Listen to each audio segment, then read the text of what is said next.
من الشیطان اللعین الرجیم بسم اللہ الرحمن الرحیم الحمدللہ الاول بلا اول کانا قبل ولا آخر بلا آخر یکون بعد الذی کثرت رؤیتہ ابصار الناظرین وعیت عوام الواثقین الذي ابتدى بقدرته خلق ابتداء مقترم ولا مشيئة اقترام ثم سلك من طريق إرادته وبعثهم على سبيل محبته والصلاة والسلام على الأول العدد وصاحب اللبد أسرته خير الأسر وإطرته خير الإطر وشجرته خير الشجر نبتت في هرم وسقت في كرم سيدنا ومولانا بالقاسم المحمد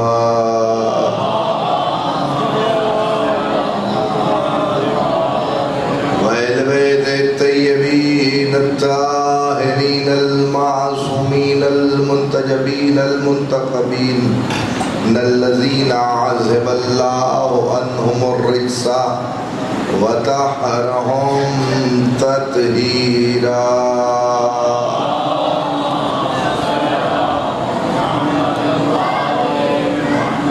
ولعنة الباقية على أعدائهم ومنكر فضائلهم وغاصب حقوقهم أجمعين به يوم ظلم بلا يوم الدين أما بعد فقد قال الله تبارك وتعالى في محكم كتاب الحكيم بسم الله الرحمن الرحيم ثم أورثنا الكتاب الذين اصطفينا من عبادنا صلوات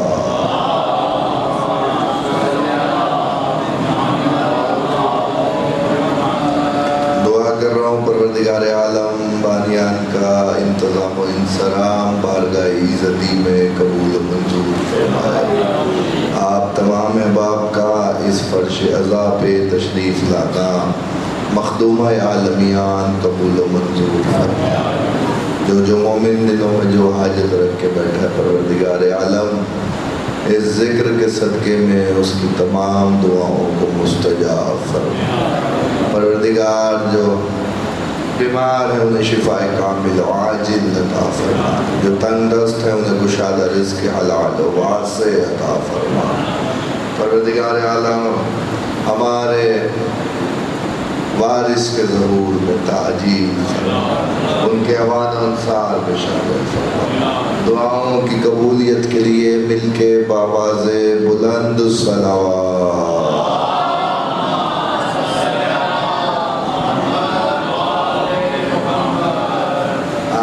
اس امام بارگاہ میں عشرہ اربعین کے سلسلے کی 5ویں تقریر سماعت فرما رہے ہیں بعنوان حسین وارث انبیاء. کل اس منزل پہ تقریر کو لا کے روک دیا تھا کہ حضرت موسیٰ کی وراثت کو سنبھالے ہوئے حسین جہاں نبوتیں رک گئی وہاں سے حسین وراثت لے کے آگے بڑھ گئے. ہر نبی کی وراثت کو سنبھالتے ہوئے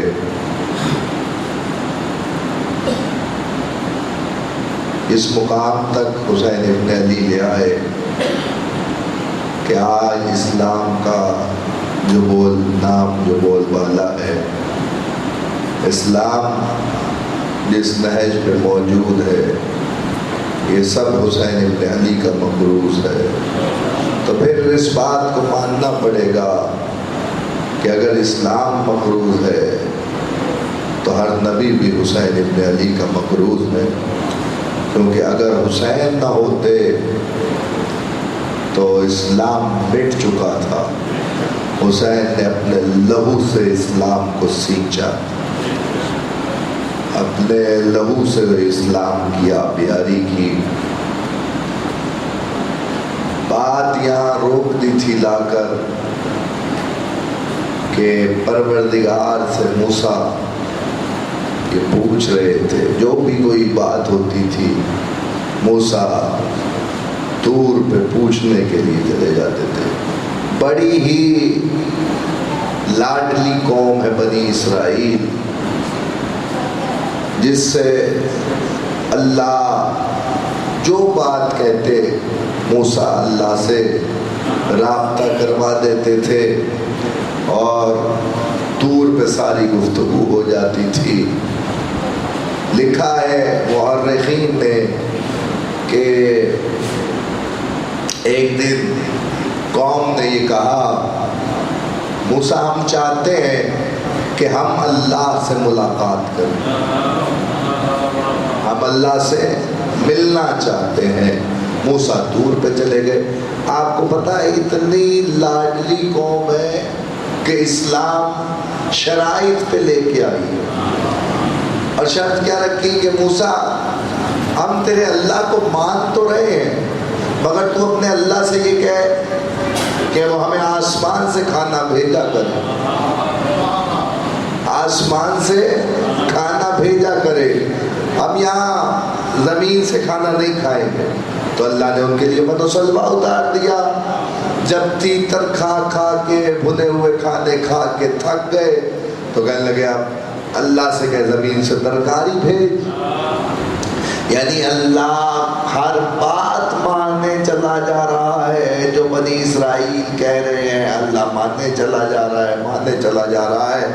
تو ماننا پڑے گا کہ اللہ کو اپنی مخلوق سے کتنا پیار ہے، اللہ کو اپنی مخلوق سے بہت پیار ہے۔ تو اب لکھا ہے، توجہ، لکھا یہ ہے مورخین نے کہ انہوں نے کہا کہ موسیٰ سے کہو، موسیٰ اللہ سے کہو کہ ہم ملاقات چاہتے ہیں۔ موسیٰ طور پہ چلے گئے، طور پہ پہنچے تو کہنے لگے پروردگار میری قوم چاہتی ہے کہ وہ تجھ سے ملے۔ آواز دی اللہ نے کہ موسیٰ وہ نہیں دیکھ سکتے مجھے، موسیٰ وہ نہیں دیکھ سکتے۔ موسیٰ واپس آ گئے، تمہارے میں طاقت نہیں ہے کہ تم اس کی تجلی کو برداشت کر سکو۔ انہوں نے کہا نہیں موسیٰ، اگر تیرا خدا ہے تو ہم اسے دیکھنا چاہتے ہیں تاکہ ہم ایمان پہ ثابت قدم رہیں۔ موسیٰ نے پھر آ کے اللہ سے کہا اللہ قوم چاہتی ہے کہ تجھ سے مل لے۔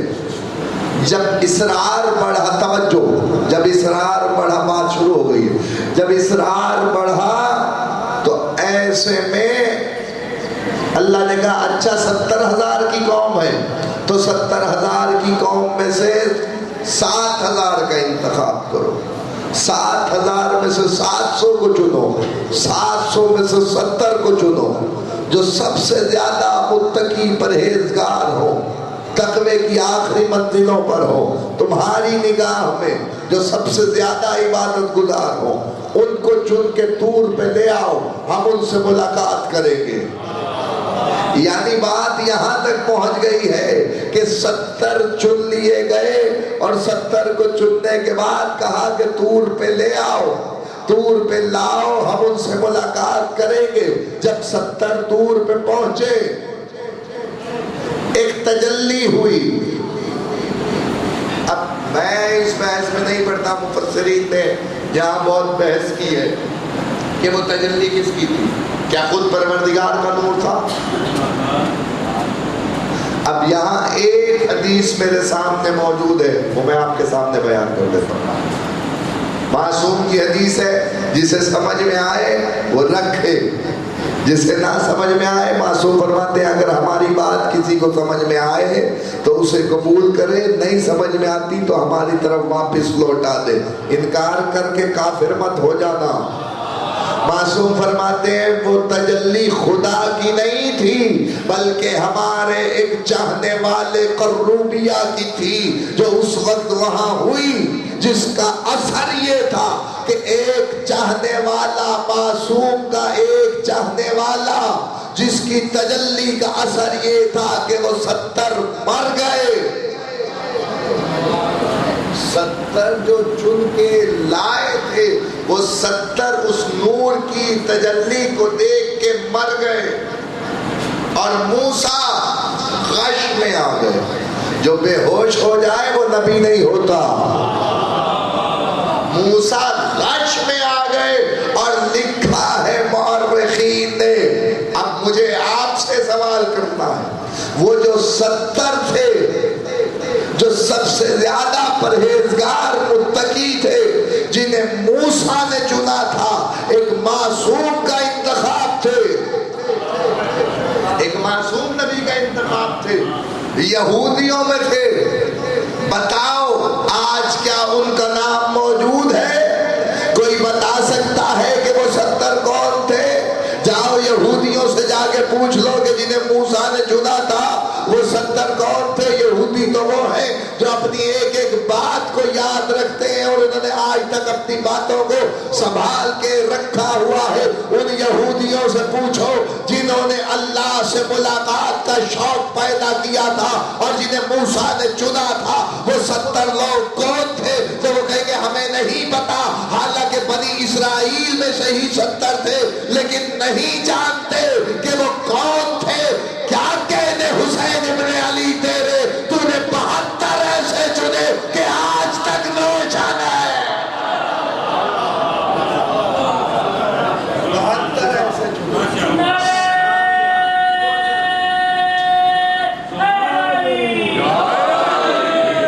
حسین ابن علی نے 72 ایسے چنے جو آج تک روشن ہے۔ یاد رکھیے گا، زیارت وارثہ پڑھ رہا ہوں تو یہ بھی یاد رکھیے کہ زیارت وارثہ مکمل نہیں ہوتی جب تک اصحاب پر سلام نہ ہو۔ حسین ابن علی کے اصحاب ستاروں کی طرح روشن ہے۔ میں نے کائنات میں پہلے ستارے ایسے دیکھے ہیں جو چاند کی روشنی میں جگمگا رہے، سورج اور چاند کی روشنی میں جو جگمگا رہے ہیں وہ ستارے ایسے ہیں۔ بات رکی تھی اس منزل پر کہ فرعون نہیں جانتا تھا کہ موسیٰ اکیلا آیا ہے، اسے پتہ ہی نہیں چلا کہ ایک بہن بھی دربار میں آئی ہے جس نے اہل بیت کا پتہ بتایا۔ یاد ہے نا آپ کو کل کی تقریر، اسی منزل پہ ہم نے رکے تھے اور آگے بڑھنے کا وعدہ کیا تھا کہ آج کی تقریر سے مسلسل ہو جائیں گے۔ بسن کہ محمد اہل بیت محمد، ادھر آواز دی پروردگار نے کہ موسیٰ 40 روز کے لیے طور پہ آ جاؤ، تمہیں توریت دینی ہے۔ ادھر موسیٰ نے اپنے بھائی کو اپنا جانشین بنایا بحکم خدا اور کہا ہارون قوم تیرے حوالے ہے، قوم تیرے حوالے ہے۔ اور موسیٰ 40 روز کے لیے طور پہ چلے گئے۔ جب موسیٰ طور پہ گئے تو سامری نے ایک بچڑا بنایا، گوشالہ بنایا، سونے کا بچڑا بنایا۔ وہ بچڑا بولتا تھا۔ جب اسے بولتا ہوا بنی اسرائیل نے دیکھا تو ایمان میں تذبذب پیدا ہوا۔ تذبذب پیدا ہوا تو وہ راہ راست سے بھٹک گئے۔ جب راہ راست سے بھٹکے اور موسیٰ 40 روز کے بعد طور پہ سے توریت کی تختیاں لے کے، لکھی ہوئی آئی تھی توریت، باقی تینوں کتابیں لکھی ہوئی آئی ہیں، توریت، زبور، انجیل لکھی ہوئی نازل ہوئی، یعنی وہاں سے پروردگار نے لکھ کے بھیجی۔ اب لکھوایا کس سے یہ ایک علیحدہ مسئلہ ہے، لیکن آئی لکھی ہوئی ہے۔ قرآن قلب مصطفیٰ پہ اترا ہے۔ باقی تینوں کتابیں لکھی ہوئی نازل ہوئی ہیں۔ موسیٰ کو توریت کی تختیاں دی گئیں۔ 40 روز کے بعد توریت لے کے موسیٰ جب زمین پہ طور سے واپس آئے تو موسیٰ نے آ کے دیکھا کہ قوم تو سامری کے بچڑے کے پیچھے چل پڑی ہے اور سامری کا بچڑا بولتا ہے، اور سامری کہتا ہے دیکھو یہ اس میں کیسی طاقت ہے کہ اس کو میں نے بنایا ہے اور بنانے کے بعد یہ بولتا ہے اور تمہارے مسائل کا حل کرتا ہے۔ اب قوم اس طرف مڑ گئی۔ حضرت موسیٰ نے حضرت ہارون سے پوچھا میں تیرے حوالے قوم کر کے گیا تھا، غصے میں ہیبت میں، موسیٰ کی ہیبت تو مشہور ہے، موسیٰ ہیبت کے عالم میں دیکھ رہے تھے کہ میں نے اتنی محنت کی اور قوم پلٹ گئی۔ تو لکھا ہے مورخین نے اور مفسرین نے کہ جو ہاتھ میں توریت کی تختیاں تھی وہ زمین پہ پڑ گئی ہیبت میں، اور اس کے بعد حضرت ہارون کی داڑھی سے پکڑ کے کہنے لگے کہ میں قوم تیرے حوالے کر کے گیا تھا۔ تو حضرت ہارون نے کہا آپ کی امت نے مجھے ضعیف کر دیا، کمزور بنا دیا۔ تو اب جملہ یاد رکھنا، موسیٰ کا بھائی ہارون جو وزیر بھی ہے وہ کہہ رہا ہے کہ امت نے مجھے کمزور کر دیا۔ جب امت کمزور کر دے تو اب وزیر سے سوال نہیں ہوگا، امت سے سوال ہوگا۔ اب وزیر سے سوال نہیں ہوگا، اب امت سے سوال ہوگا۔ حضرت موسیٰ آئے، آ کے کہنے لگے سامری تو نے بچڑا کیسے بنایا؟ یہ بولتا کیسے ہے؟ یہ بولتا کیسے ہے؟ اس میں کیا طاقت ہے؟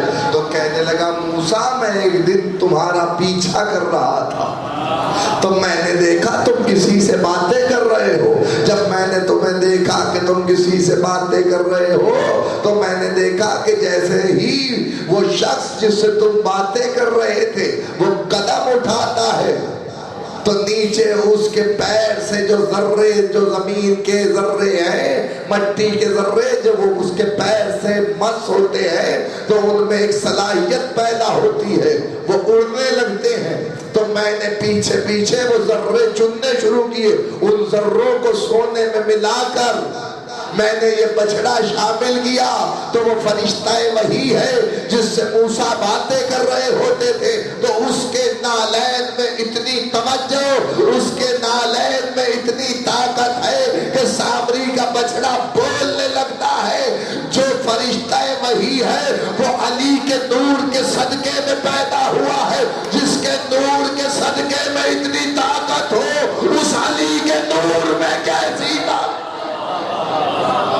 اس علی کے نور میں کیسی طاقت۔ تو حضرت موسیٰ آواز دی پروردگار نے کہ موسیٰ ہجرت کر جاؤ، اپنی قوم کو لے کے چلو، ہجرت کر جاؤ۔ موسیٰ ہجرت کر گئے۔ جب نکلنے لگے، یاد رکھیے کہ کل میں نے تقریر میں ایک جملہ کہا تھا اور کہا تھا کہ آنے والی تقریر میں آئیں گے، نکلنے لگے تو کہنے لگے فخرج منها خائفا يترقب قال نجيني من القوم الظالمين۔ پروردگار میں خوف محسوس کر رہا ہوں، مجھے ظالموں سے نجات دے۔ وہ موسیٰ ہے جو شب ہجرت خائف ہے اور نجات طلب کر رہا ہے، وہ میرا علی ہے جو 40 تلواروں کے سائے میں شب ہجرت سو رہا ہے اور اطمینان سے سو رہے ہیں۔ علی کوئی خوف نہیں ہے کیونکہ مصطفیٰ نے ضمانت لی ہے۔ اب قوم کو لے کے موسیٰ دریا کے کنارے پہ پہنچے، دریائے نیل جب آیا اب قوم نے کہا کہاں جائیں، پیچھے فرعون کا لشکر ہے۔ حضرت موسیٰ پہ وحی ہوئی کہ عصا کو دریا میں مارو۔ جیسے ہی عصا دریا میں لگا رستہ بنا، رستے کا بننا تھا کہ موسیٰ کی قوم وہاں موت سر پہ کھڑی ہے اور پھر قوم کہہ رہی ہے کہ ہم ایک رستے سے نہیں جائیں گے، ہمیں 12 رستے چاہیے۔ جملہ بڑا قیمتی ہے، اگر آپ جملے تک پہنچ گئے مولا کی قسم آج کی محنت سوارت ہو جائے گی. بسط گئے محمد اہل بیت محمد. لکھا ہے کہ موت سر پہ کھڑی ہے لیکن پھر بھی قوم کہہ رہی ہے کہ ہم اپنے قبیلے کے راستے سے جائیں گے. ہم 12 قبیلوں میں لوگ ہیں تو ہم 12 راستے چاہیے جن 12 راستوں سے ہم گزر کے جائیں. تو تاریخ نے لکھا کہ حضرت موسیٰ پہ پھر اللہ نے وحی کی کہ موسیٰ عصا دوبارہ مارو. عصا دوبارہ مارا گیا، 12 راستے بنے، نجات کے 12 راستے بن گئے. موسیٰ قوم کو لے کے گزر گئے. جب 12 راستوں پہ سے قوم گزری، جب تک ایک ایک آدمی موسیٰ کی قوم کا دریا کو عبور نہیں کر گیا اور فرعون کے لشکر کا ایک ایک آدمی دریا میں داخل نہیں ہو گیا، تب تک اللہ نے دریا کو ملنے کا حکم نہیں دیا. ایک موسیٰ 12 قبیلے 12 رستوں سے بچا کے لے گیا. تو مجھے کہنے دو نا میرے بھائی، ایک معصوم نے 12 قبیلے بچائے. ایک موسیٰ کی طاقت یہ ہے کہ وہ 12 قبیلے بچا سکتا ہے. ہمارے پاس تو 12 فخر موسیٰ ہے.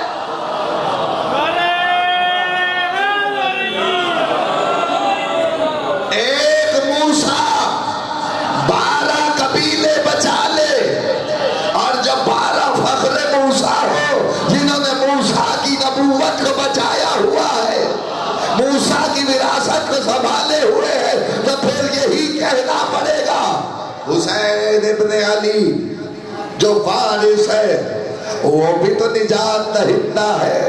وہ بھی تو قوم کو فرعونیت سے بچانے کے لیے اللہ نے بھیجا کہ اس وقت ضرورت ہے کہ کوئی موسیٰ ہو جو فرعون کے چنگل سے قوم کو آزاد کرائے.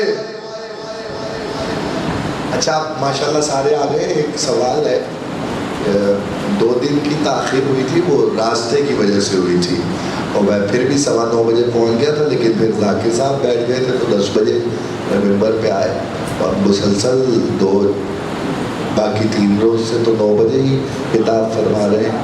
تو اگر آپ لوگ 9:30 بجے آنا چاہتے تو 9:30 بجے پڑھ لیں گے. بتائیے.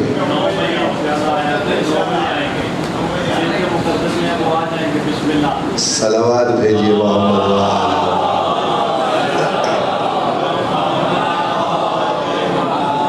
اس کا مطلب ہے سلوات ایسی ہے کہ مجلس ختم ہو جانی چاہیے.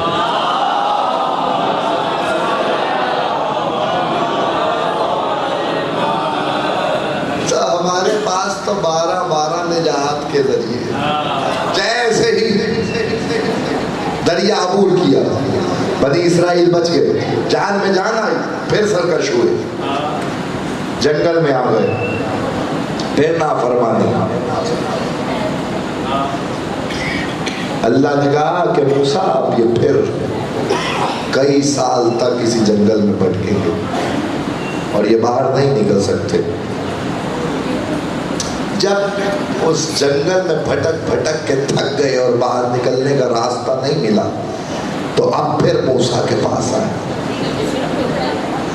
جملہ کہنا چاہتا ہوں بسط کے محمد اہل بیت محمد، یاد رکھیے گا. آئے موسیٰ، پیاس لگی ہے، عجیب رخ پہ تقریر آ گئی. موسیٰ پیاس لگی ہے، پانی چاہیے. حضرت موسیٰ کے ہاتھ میں عصا تھا. اللہ نے وحی کی موسیٰ پتھر پہ عصا مارو. پھر جملہ قیامت کا، خدا کی قسم اگر آپ سمجھ گئے مجلس مکمل ہے اس جملے پہ آج کی حد تک. میں جملہ آپ کے حوالے کر رہا ہوں بسط کہ محمد اہل بیت محمد. کہنے لگے اللہ نے کہا موسیٰ پتھر پہ عصا مار، چشمہ جاری ہو جائے گا، چشمہ جاری ہو جائے گا. حضرت موسیٰ نے عصا مارا، پانی کا چشمہ جاری ہوا. اللہ نے کہا موسیٰ نہیں، ہمیں 12 چشمے چاہیے. ہم 12 قبیلے، ہم اپنے چشمے سے اپنا قبیلہ اپنے چشمے سے پانی پیے گا. اللہ یہ پھر ڈیمانڈ کر رہے، مصیبت میں پھر ڈیمانڈ کر رہے. اللہ نے کہا موسیٰ کوئی بات نہیں، پھر عصا مار، میں 12 چشمے بنا دوں گا. موسیٰ نے پھر عصا مارا، 12 چشمے بن گئے. ہر قبیلے والے نے اپنے چشمے سے پانی پیا، اپنی جگہ سے پانی پیا. مجھے یہ بتاؤ، توجہ، جملہ بڑا قیمتی ہے. مجھے یہ بتاؤ اس قوم میں سے کسی ایک کو بھی جانتے ہو جو پیاسا نہیں تھا، موسیٰ نے اسے پانی پلا دیا، وہ سیر ہو گئے۔ تاریخ میں ان کا کہیں نہ کہیں نام تو ہونا چاہیے تھا، خدا کی قسم ایک کا بھی نام نہیں ملتا۔ جو پانی پی چکے تھے وہ مر گئے، جو پیاسے رہے وہ آج تک زندہ۔ نہیں، میں سمجھا ہی نہیں سکا بات۔ حسین ابن علی کے ساتھ 72 پیاسے تھے، آج تک زندہ ہیں، اور جب 9 لاکھ کا لشکر پانی پی رہا تھا ان کا کہیں نام نہیں ملتا۔ تو پھر اب سمجھو نا، جنہوں نے پانی پیا، پروردگار نے کہا کل شے، ہر شے کی زندگی پانی میں ہے۔ تو جب قانون فطرت یہ بن گیا کہ ہر شے کی زندگی پانی میں ہے، تو پھر ماننا پڑے گا کہ ہر شے کی زندگی، قرآن ہے، ہر شے کی زندگی پانی میں ہے۔ جب پانی میں اللہ نے زندگی رکھی ہے تو حسین ابن علی نے قانون فطرت کو توڑا، توڑنے کے بعد ایک نیا قانون مرتب کیا۔ حسین نے کہا دیکھ لینا، جو پانی پیے گے وہ مر جائیں گے، جو پیاسے رہیں گے وہ زندہ رہیں گے۔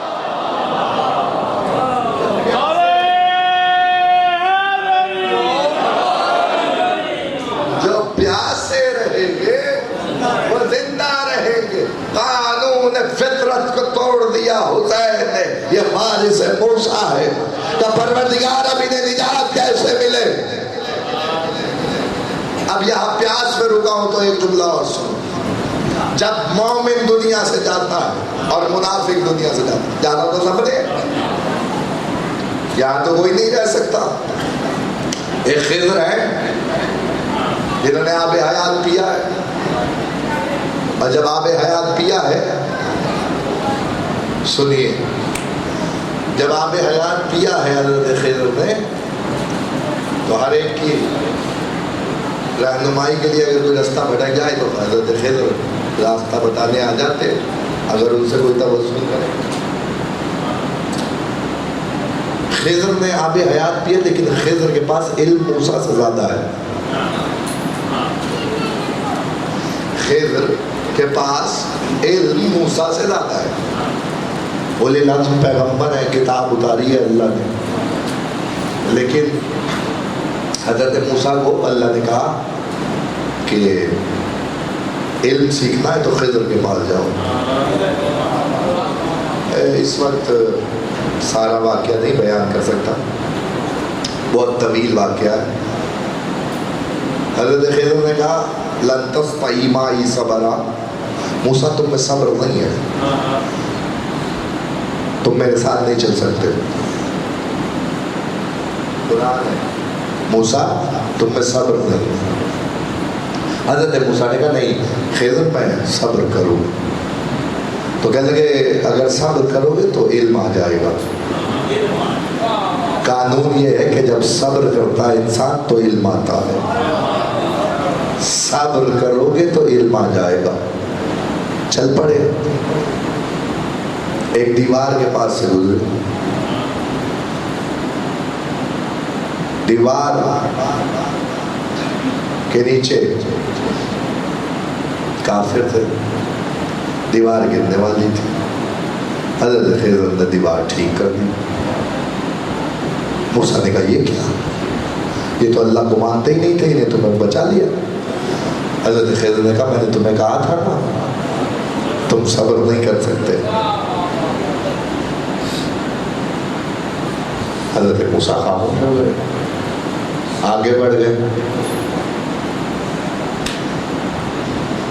لکھا یہ ہے کہ حضرت خضر اور حضرت موسیٰ ایک کشتی میں بیٹھ گئے، اور کشتی میں بیٹھے تو حضرت خضر نے کشتی میں سوراخ کر دی۔ کشتی میں سوراخ کیا، موسیٰ پھر بول پڑے۔ خضر یہ کیا معاملہ، کشتی میں سوراخ کر دی، کشتی ڈوب جائے گی۔ حضرت موسیٰ سے حضرت خضر نے کہا میں نے تمہیں کہا تھا تم صبر نہیں کر سکتے۔ کہنے لگے اچھا خضر بس ان دو باتوں کی وجوہات بتا دو، پھر مجھے صبر آ جائے گا۔ یعنی پتہ چلا صبر لانے کے لیے کسی بات کا جاننا ضروری ہے. جب تک انسان جانتا نہیں ہے بے صبر رہتا ہے. اب میں کہاں آپ کو کس منزل پہ لے جاؤں کہ امیر المومنین اگر کہیں جملہ یاد رکھیے گا میرے مولا کا. میرے مولا کمیل ابن زیاد سے کہے کمیل علی کے سینے میں اتنا علم موجود ہے کہ علم لینے والا نہیں ہے اور میں ضبط کیے ہوئے بیٹھا ہوں. میری دونوں پسلیوں کے درمیان اتنا علم ہے کہ اگر کوئی اسے وصول کرنے والا ہو تو میں اسے عطا کروں. تو کمیل نے کہا اے امیر المومنین، اے میرے سردار، اے میرے مولا، کیا یہ علم ہمیں مل سکتا ہے؟ امام نے کہا ہاں، صبر کی صورت میں صبر کرو گے تو علم آ جائے گا. اور کمیل یاد رکھو، جب پیمانہ بھرتا ہے تو اپنوں ہی پہ تو گرتا ہے. جب پیمانہ بھرتا ہے تو اپنوں ہی پہ تو گرتا ہے. وہ خضر ہے جو علم جانتا ہے، وہ موسیٰ ہے جسے نہیں پتا. تو کہنے لگے بتائیے تو کہ یہ آپ نے کیوں کیا؟ تو حضرت خضر نے کہا میں نے اس دیوار کو ٹھیک اس لیے کیا کہ اس دیوار کے نیچے 2 یتیموں کا مال تھا. میں نے اس مال کو بچایا. کہنے لگے پھر یہ کشتی میں سوراخ کیوں کیا؟ کہا یہاں کے بادشاہ نے کشتی، توجہ، یہاں کے بادشاہ نے ارادہ کیا تھا ہر ملاح کی کشتی کو اپنے قبضے میں لے لے. یہ مومن ملاح تھا جو اللہ کی وحدانیت کی گواہی دیتا تھا. میں نے اس کی کشتی میں سوراخ کر کے اس کی کشتی کو بچا لیا تاکہ وہ اس کے تصرف میں نہ آئے. تو ایسے میں چلتے چلتے، توجہ، چلتے چلتے حضرت خضر، حضرت موسیٰ دریا کے کنارے میں پہنچے جہاں ایک پرندہ تھا. اور وہ پرندہ آتا اور پرندہ سمندریا سے ایک قطرہ پانی کا اٹھاتا، مشرق کی طرف جاتا، وہاں چھوڑتا، پھر آتا ایک قطرہ اٹھاتا، مغرب کی طرف چھوڑتا، پھر شمال کی طرف، پھر جنوب کی طرف، پھر آسمان کی طرف، پھر آتا اور زمین اسی دریا میں دوبارہ قطرہ ڈال دیتا. حضرت موسیٰ نے پوچھا خضر یہ پرندہ کیا کر رہا ہے؟ تو اس وقت حضرت خضر نے کہا کہ مجھے بھی معلوم نہیں ہے کہ اس پرندے کی حقیقت کیا ہے. تو اب جملہ آپ کے حوالے ہے. تو وہی ہوئی اے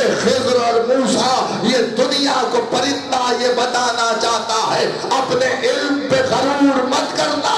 تمہارا علم اس پرندے کے چونچ میں آنے والے قطرے کے برابر بھی نہیں ہے. مگر پروردگار یہ سمجھانا کیا چاہتا ہے؟ آواز دی اللہ، توجہ، اللہ نے علم کو ایسے ہی دریا کی طرح بنایا ہے اور تمہارا علم قطرے کے برابر بھی نہیں ہے. اور یہ پرندہ سمجھا رہا ہے مشرق و مغرب و شمال و جنوب میں، آسمان و زمین میں جتنا علم ہے وہ سب علم اللہ نے رسول کے آخری وصی کے سینے میں رکھا. رسول کے وصی کے سینے میں رکھا ہے. جہاں علم تھک جاتا ہے وہاں علی کے علم کی ابتدا ہوتی ہے. میں آپ کو اس منزل پہ اس لیے لے کے آیا ہوں تاکہ آپ کو ایک علم کا واقعہ سناؤں اور منزل سے قریب ہو جاؤں. اور یاد رکھیے گا اس جملے کو جو میں آپ کے حوالے کرنے جا رہا ہوں، بصدقہ محمد اہل بیت محمد. لکھا مورخین نے کہ باب حطہ کی طرف بلایا گیا. کہا اب اگر یہ نجات چاہتے ہیں تو انہیں باب حطہ پہ لے کے آؤ اور یہ تعظیم کرے اس دروازے کی جسے باب حطہ قرار دیا ہے. حطہ حطہ کہتے ہیں اور سر کو جھکائیں اور اس دروازے سے نکلیں تو جنگل کو عبور کر لیں گے. انہوں نے پھر مذاق اڑایا، پھر جنگل میں بھٹکنے لگے. آخر تھک کے پھر دروازے پہ آئے اور اب جھک گئے اور اب کہتے ہوئے چلے، باب حتا پہ سلام کرتے ہوئے چلے، سر کو جھکاتے ہوئے چلے، میں کیا کروں رسول اللہ اگر کہہ دے یا علی میری امت میں تیری مثال باب حتا کی ہے، اگر تم علی کے دروازے پہ سر جھکا لو گے تو نجات پا جاؤ گے، نجات پا جاؤ گے۔ یہاں تک ہو گئی حضرت موسیٰ کی بات۔ اب حضرت موسیٰ کے بعد یاد رکھیے گا، منزل آج کی حد تک قریب ہو رہی ہے، تقریر کامل ہونے جا رہی ہے، اسی بات کو یاد رکھیے گا۔ حضرت موسیٰ کے پاس کچھ لوگ آ گئے اور انہوں نے آ کے کہا، توجہ، انہوں نے آ کے کہا ہم چاہتے ہیں کہ ہمارے قبیلے میں ایک قتل ہو گیا ہے، اس کے قاتل کا پتہ بتاؤ۔ قرآن مجید میں یہ واقعہ موجود ہے، قاتل کا پتہ بتاؤ۔ جہاں تک میں آپ کو لے کے آنا چاہ رہا ہوں، اگر میں آج کی منزل تک پہنچ گیا بصدقہ محمد اہل بیت محمد آپ کی دعاؤں کی چھاؤں کے نتیجے میں، تو بات آسان ہو جائے گی۔ جملہ آپ کے حوالے کرنے جا رہا ہوں، قاتل کا پتہ بتاؤ۔ اللہ نے موسیٰ پہ وحی کی، موسیٰ ان سے کہو کہ ایک گائے لائیں، اسے ذبح کریں، اس کے گوشت کا ایک ٹکڑا مردے پہ مارے، مردہ زندہ ہوگا، وہ نام بتائے گا میرا قاتل کون ہے۔ شرط یہی رکھی تھی کہ مردہ بتائے کہ اس کا قاتل کون۔ حضرت موسیٰ نے ساری بات بیان کر دی۔ ایسے معاملہ ہے، گائے لاؤ، گائے ذبح کرو۔ قوم نے حجتیں کرنا شروع کی، موسیٰ گائے کیسی ہو، کتنے برس کی ہو، کس رنگ کی ہو، گائے کے گوشت کا کون سا حصہ ہو۔ جیسے جیسے بات بڑھتی چلی اللہ بتاتا چلا۔ وہ گائے جو تھی وہ ایک نوجوان کی تھی جس کا پتہ اللہ بتا رہا تھا، اور اس نوجوان کی ریاضت یہ تھی کہ وہ اپنی ماں کی بڑی خدمت کرتا تھا، اور ایک کام بھی کرتا تھا جو وہ نوجوان خود بتائے گا۔ ماں کی خدمت کرتا تھا اور ایک اور عمل کرتا تھا جس کا صلہ اللہ نے دیا۔ گاڑی کہتی ہے کہ وہ اپنی گائے کو چرا رہا تھا کہ فرشتہ وحی نازل ہوا، اور اس نے آ کے کہا یہ گائے فروخت کرنا چاہتے ہو؟ کہا کتنے میں؟ کہا 80 درہم میں، 70 درہم میں، 80 درہم میں، اتنے کی گائے ہے۔ کہا ایسا کرو کہ کچھ لوگ تمہاری گائے خریدنے کے لیے آ رہے، گھر جاؤ اور کہنا کہ جو میری ماں قیمت بتائے وہی قیمت لوں گا، اپنی طرف سے قیمت نہ بتانا۔ اب تاریخ نے یہ لکھا ہے کہ اس کی ماں کی زبان پر فرشتہ وحی بولا، اس کی ماں کی زبان پر فرشتہ وحی بولا۔ کیا بولا؟ کہا اسے ذبح کرو، اس کی کھال میں جتنا سونا آ جائے وہ سارا اس کی قیمت ہے۔ تو کہتے ہیں کہ اللہ نے گائے کی کھال میں وسعت دی، اتنی وسعت دی کہ بنی اسرائیل کا جتنا سونا تھا وہ سارا اس گائے میں آ گیا، اس کی کھال میں آ گیا، اس کا ایک پارچہ لے کے اٹھا دیا اللہ نے۔ آپ نے دیکھا یہ قدرت کا انتظام ہے۔ پروردگار تو کسی بھی گائے کا انتخاب کر سکتا تھا، کوئی بھی گائے اس کا ٹکڑا ہوتا تو وہ گائے کا ٹکڑا لگتا اور مردہ زندہ ہو جاتا، کیونکہ اٹھانا تو تو نے تھا، گائے نے تھوڑی اٹھانا تھا۔ تو آواز آئے گی میں نے کسی کو کسی کام کا صلہ بھی تو دینا ہے، تو کہنے لگا پوچھو تو صحیح اس نوجوان سے یہ عمل کون سا کرتا ہے جو میں نے اس کی تندرستی کو دور کیا ہے۔ تو کہنے لگے پوچھا گیا اے نوجوان تو کیا عمل کرتا ہے کہ جس کی وجہ سے تیری تندرستی دور ہوئی؟ اس نے کہا میں آل محمد پہ درود بھیجنا۔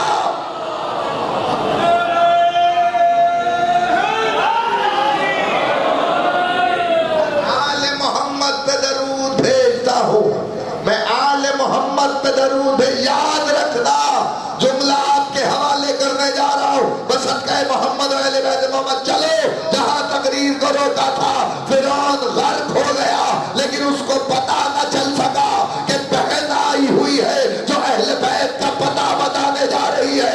اتنی تمہید کے بعد میں تمہیں اب اپنے ساتھ لے کے آگے بڑھا ہوں۔ یزید یہ سمجھ رہا تھا حسین اکیلے آئے ہیں، اسے نہیں پتا تھا کہ یہ وارث موسیٰ ہے، بہن ایک ساتھ آئی ہوئی ہے۔ جو دربار دمشق میں پہنچی تو تاریخ نے لکھا کہ ادھر آ کے عالیہ نے خطبہ دیا، خطبہ اتنا کاری تھا جو دین بھی بچا گیا، حسین بھی بچا گیا، حسین کو بچایا تو 1.25 لاکھ انبیاء کو بچا لیا۔ اجازت دو تو میں خطبے کے 2-4 جملے سناؤں۔ تاریخ نے لکھا کہ یزید نے پوچھا کہ اپنا تعارف کرایا جائے، جب تعارف کرایا جائے تو شور بہت تھا۔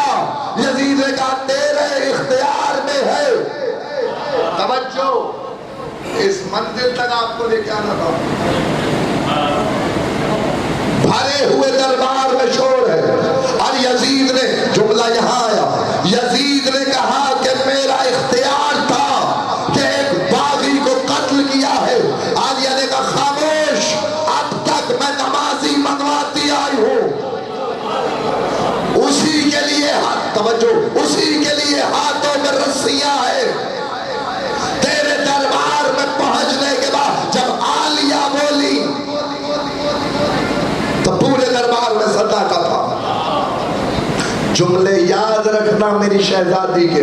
میری شہزادی نے بھرے دربار میں یزید سے کہا یزید اگر تو کہے تو شبر کا خنجر بولے، یہ میرا اختیار ہے کہ شبر کے ہاتھ کا خنجر بولے، اور اگر تو کہے اللہ تمہیں لے کے جائے شام اور تم دیکھو کہ دربار یزید میں ایک نبی کی قبر ہے، یحییٰ نبی کی قبر ہے۔ بی بی نے کہا اگر میں چاہوں، پتہ نہیں آپ کیسے جملہ سنیں گے بصدقہ محمد اہل بیت محمد، دربار ہے فرعون وقت کا، اور اس دربار میں علی کی بیٹی نے کہا اگر میں چاہوں تو یہ نبی جو اس وقت تیرے دربار میں قبر میں موجود ہے، اگر حکم دوں تو یہ اٹھ کے حسین کی گواہی دے، اٹھ کے حسین کی گواہی دے۔ اور پھر جملہ قیامت کا کہا عالیہ نے، عالیہ نے کہا، اس نے کہا شیبر سے پوچھا کہ شیبر بتا کتنی دیر میں کربلا ختم ہوئی؟ کہ چند لوگ تھے، ہم نے بہت جلدی سے انہیں مار دیا۔ تو عالیہ کے چہرے پہ جلال آیا اور جلال کے عالم میں پکار کے کہا جھوٹ بولتا ہے شیبر، ذرا شام کے گھروں میں جا کے دیکھ، شام میں کوئی گھر ایسا نہیں ہے جس میں ماتم بپا نہ ہو رہا ہو، اور وہ سارے میرے بھائی نے مارے ہیں، میرے بھائی نے مارے۔ اس نے کہا اختیار ہے میرا، میں تمہیں یہاں تک لے کے آیا ہوں۔ قرآن کی آیت پڑھی وَتُعِزُّ مَن تَشَاءُ وَتُذِلُّ مَن تَشَاءُ۔ یزید کی طرف مخاطب ہو کے عالیہ نے کہا یہ تیرے لیے آیت اتری ہے یا ہمارے لیے آیت اتری ہے؟ بھرے دربار میں وارث موسیٰ کی بہن بول رہی ہے، اور اس کے بعد کہا تیری دولت ہے، تیری طاقت ہے، تیری حکومت ہے، تیرا اختیار ہے۔ میں کہتی ہوں اگر تیرا اختیار ہے تو انہیں خاموش کر کے دکھاؤ۔ انہیں خاموش کر اپنے درباریوں کو۔ اس نے کہا جہاں تک آواز جائے گی وہاں تک خاموشی ہو جائے گی، جہاں تک نہیں جائے گی وہاں کیسے خاموشی کروں؟ بی بی نے کہا پھر ایسا کر، یہ جو اونٹوں کے گلے میں گھنٹیاں بج رہی ہیں انہیں روک کے دکھا۔ اب آپ کو بولنا چاہیے تھا، میں اتنی محنت کر کے آپ کو یہاں اس منزل تک لے کے آیا ہوں۔ جو عالیہ کا نمک خوار ہے، جو بی بی کے نام کا نمک کھاتا ہے، جو ان کے صدقے میں رزق کھاتا ہے، اس کا حق ہے کہ وہ اس پورے مقدمے میں گواہ بن جائے۔ دربار میں پیشی ہے علی کی بیٹی کی، اور علی کی بیٹی علی کے لہجے میں بول رہی ہے اور کہہ کہنے لگی زینب عالیہ اگر روک سکتا ہے تو اونٹوں کے گلے میں بجنے والی گھنٹیوں کو روک. اس نے کہا میں کیسے روک سکتا ہوں, میرا اختیار نہیں ہے. عالیہ نے کہا اچھا پھر یہ جو روشن دان سے ہوا آ رہی ہے اسے روک. اس نے کہا میرا اختیار نہیں ہے. بس جیسے ہی کہا تیرے میں بس جملہ قیامت سے کم نہیں ہے. عالیہ نے کہنے لگا کہ میرا اختیار نہیں ہے. علی کی بیٹی کے چہرے پہ ذوالجلال الہی نمودار ہوا. عالیہ نے آواز دی اس کو خاموش. جو گھنٹیاں بج رہی تھی وہ رک گئی, جو ہوا آ رہی تھی وہ رک گئی. نہیں, درباری جو دربار میں موجود تھے, جو سانس لے چکا تھا اس کا سانس باہر نہیں آیا, جس نے لینا تھا وہ لے نہیں سکا. ہر چیز ساکت ہو گئی. عالیہ نے اذن دیا, اذن دے کے یزید سے کہا یزید دیکھ یہ میرا اختیار ہے اور تو سمجھ رہا ہے کہ میرے بھائی کو قتل کر کے تو جنگ جیت گیا. اگر میں چاہتی تو تیری 9 لاکھ کی فوج کو بندر اور سور بنا کے شام تک لے آتی.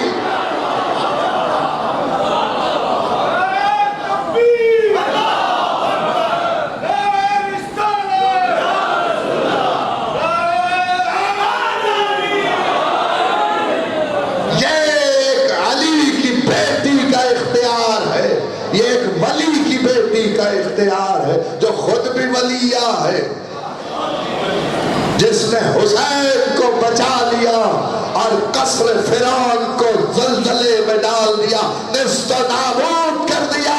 آج اللہ نے عبرت کے لیے تو وہ دربار رکھا ہے, لیکن یزید کی قبر کا کوئی نشان نہیں ہے. جسے عالیہ شکست دے دے پھر اس کا نشان کہیں نہیں ملتا. جاؤ حسین کے روزے کو دیکھو, ایک بہن نے اپنی چادر سے قبر حسین پہ سایہ کیا تھا. 40 نہ ہوتا تو آگے بڑھ جاتا. ایک بہن جب پہنچی ہے کربلا میں سال کی قید نبھا کے, پڑھوں گا شب چہلم میں مسائل پڑھوں گا 40 کے, لیکن آج ایک منزل پہ آ گئے ہو. آج جو روزہ جگمگا رہا ہے یہ ایک بہن کا مرہون منت ہے. آئی عالیہ تو دیکھا بھائی کی قبر پہ دھوپ آ رہی ہے, ردا اتار کے اپنے سر سے بھائی کی قبر پہ سایہ کیا. حسین کی بہن نے, بہن بھائی کو بہت محبت ہے ایک دوسرے سے. عبداللہ ابن جعفر عالیہ کے شوہر, جب نکاح پڑھایا علی نے تو 2 شرطیں رکھی کہ عبداللہ بہن بھائی سے بہت محبت کرتی ہے, یہی مصائب ہے. جب بھی زینب کا دل کرے حسین کی زیارت کرنے کے لیے تو کبھی منع نہ کرنا. اور دوسرا یہ عبداللہ کہ جب حسین عازم سفر کربلا ہو تو زینب کو نہ روکنا. اگر زینب کو روکو گے تو بھائی کی جدائی میں مر جائے گی. ایک محبت کا قصہ سنو جو مقتل نے رقم کیا ہے, شاید آج کی حد تک کافی ہو جائے, میرے اور تمہارے لیے عبادت کے لیے سبب بن جائے یہ واقعہ. حسین ابن علی گھر میں داخل ہوئے تو دیکھا بہن آرام کر رہی ہے اور سورج کی کرنیں عالیہ کے چہرے پہ پڑ رہی ہے. حسین آگے بڑھے, ہوا کا دامن اٹھا کے سورج کے سامنے کر دیا. کافی دیر گزر جانے کے بعد جب عالیہ کی آنکھ کھلی تو کہنے لگی بھیا کب سے کھڑے ہیں؟ آواز زینب ہم یہاں سے گزر رہے تھے. دیکھا کہ سورج کی شعائیں آپ کے چہرے پہ پڑ رہی ہے، ہم نے سوچا آپ کے آرام میں خلل نہ پڑے، اس لیے ہم نے ابا کے دامن سے پردہ بنا لیا۔ آواز دے کے زینب نے کہا بھیا کبھی ایسا وقت بھی آئے کہ آپ آرام کر رہے ہو اور زینب کا گزر ہو اور زینب آپ کے لیے اپنی چادر سے پردہ بنائے۔ عزادارو، روز عاشور وہ وقت تو آیا جب حسین کا لاشا بے مخنا و چادر پڑا تھا، بے گور و کفن پڑا تھا، لیکن ہائے قسمت علی کی بیٹی کی، جب قافلہ مقتل سے گزارا گیا تو علی کی بیٹی کے سر پہ چادر نہیں تھی، رو رو کے کہنے لگی بھیا بہن شرمندہ ہے، ہاتھوں میں رسیاں۔ اجرکم اللہ ایک روایت ہے جس کے لیے ساتھ میں عزت کرائے، جگہ جگہ علی کی بیٹی نے اسلام کو زندہ کیا، علی کے نام کو زندہ کیا۔ جب بازار دمشق قریب آیا نا، پتہ نہیں، خدا کی قسم کھا کے کہتا ہوں عجیب واقعہ ہے، میری برداشت سے باہر ہے۔ ایک نابینا آواز دے رہا تھا بھرے مجمع میں، ہے کوئی جو علی کے نام پہ مدد کرے، ہے کوئی جو علی کے نام پہ مدد کرے۔ عزادارو، اتنی دیر کے بعد جب بیٹی نے باپ کا نام سنا نا کہ کوئی علی کے نام پہ مانگ رہا ہے، آواز دی سجاد یہ کون ہے جو میرے بابا کے نام پہ میرے بھائی کے دشمن کے شہر میں مانگ رہا ہے؟ آواز آئی ایک نابینا ہے